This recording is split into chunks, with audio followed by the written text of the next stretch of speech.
विषय है भाषा शिक्षण। ये तो आपको पता होगा ही होगा कि आपके सभी विषय में मेथड से प्रश्न आने होते हैं। इनमें से सबसे ज़्यादा जो प्रश्न आते हैं वो भाषा से आते हैं। हिंदी में टोटल 30 प्रश्नों में से 15 प्रश्न व्याकरण के होते हैं और 15 प्रश्न मेथड के होते हैं। सबसे बड़ी बात यह है कि हिंदी मेथड का पाठ्यक्रम बहुत छोटा होता है और उसमें भी अगर मनोविज्ञान से तुलना करते हैं तो मनोविज्ञान के 100% पाठ्यक्रम में से जहाँ 30 प्रश्न आने हैं वहाँ मनोविज्ञान की विषय वस्तु की तुलना में मात्र 20% विषय वस्तु है जिसमें से 15 क्वेश्चन आने हैं। इसका मतलब है यह काफ़ी सरल पाठ होता है हमारा। सुनिश्चित रूप से आपके 15 प्रश्न सही हों ऐसा प्रयास रहेगा हमारा और आपको भी सहयोग करना ही करना है। दोस्तों, भाषा शिक्षण के अंदर 3 यूनिट्स आती हैं और प्रत्येक से 5 प्रश्न आने हैं, लेकिन वास्तविकता तो यह है कि पहली यूनिट से अपेक्षाकृत ज़्यादा प्रश्न आते हैं बाद की दोनों यूनिटों से, और अकेली इस यूनिट से लगभग 7 से 8 प्रश्न आते हैं। उसके बाद 3 दोनों यूनिटों से 5-6 प्रश्न आते हैं। तो सबसे पहले अपन बात शुरू करते हैं भाषा क्या होती है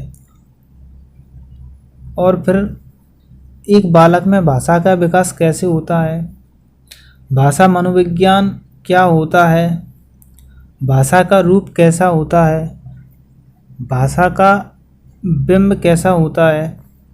इन बिंदुओं से हर बार 2 प्रश्न आते हैं। दोस्तों, भाषा किसे कहते हैं? अगर हम सरल शब्दों में बात करें तो किसी व्यक्ति अपने विचारों और भावों को जब दूसरे व्यक्ति तक पहुंचाने का प्रयास करता है तो वो उसमें किसी संकेत का उपयोग करता है या किसी शब्द का उपयोग करता है या हाव भाव का उपयोग करता है।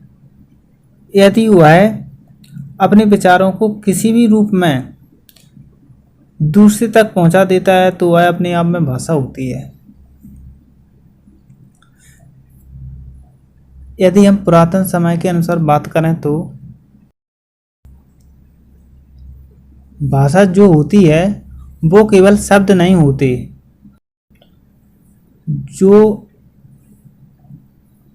जो हम अपने विचारों को दूसरे तक पहुंचा देते हैं। लेकिन आधुनिक मनोवैज्ञानिकों के अनुसार बात करें या आधुनिक विद्वानों के अनुसार बात करते हैं तो भाषा सिर्फ उसको दिया जाने वाला नाम है जिसमें ध्वनि होती है और ध्वनि के द्वारा हम अपने विचारों को एक दूसरे तक पहुंचाते हैं। भाषा केवल मनुष्य की ही नहीं होती, भाषा सभी प्राणियों की होती है।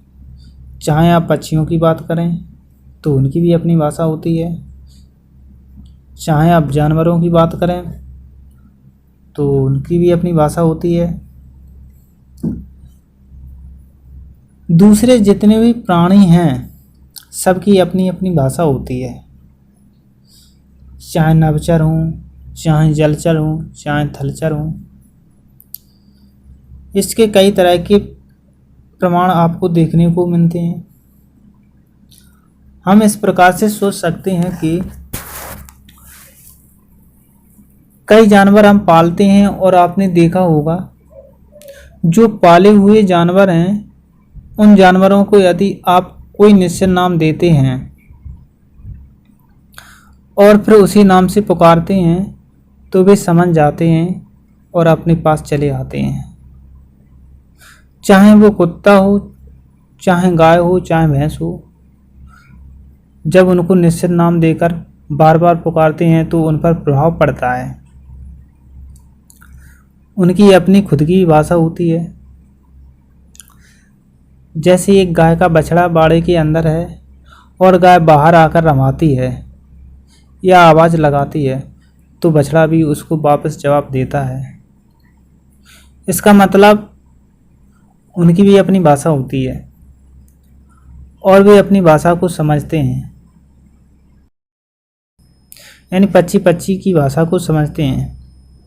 इसका मतलब यह हुआ सबकी अपनी भाषा होती है। सलीम अली का नाम तो आपने सुना ही होगा।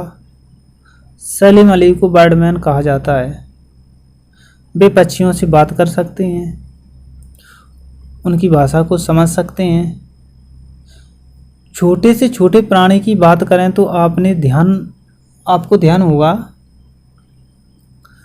कि मैं जब छोटा था तो बहुत देखता था चींटियों की लाइन सी जाती रहती है।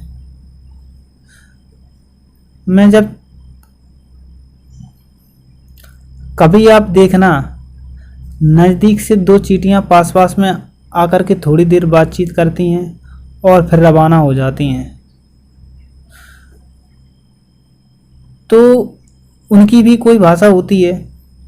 भले ही हम उनकी भाषा नहीं समझ सकते, लेकिन एक दूसरे से बात तो करती हैं।